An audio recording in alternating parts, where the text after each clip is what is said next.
Rasgulla YouTube channel की प्रस्तुति। हमारे चैनल को सब्सक्राइब करें और आप जो गाना है सबसे पहले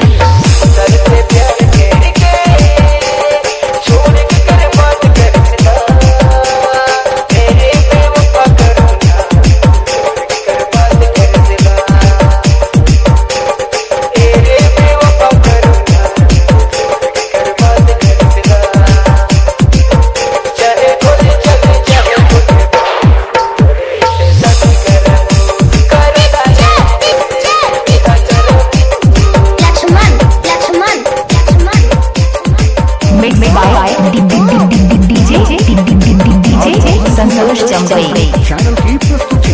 हमारे चैनल को सब्सक्राइब करें और बेल आइकन को दबाएं और सुने हमारे गाने सबसे पहले।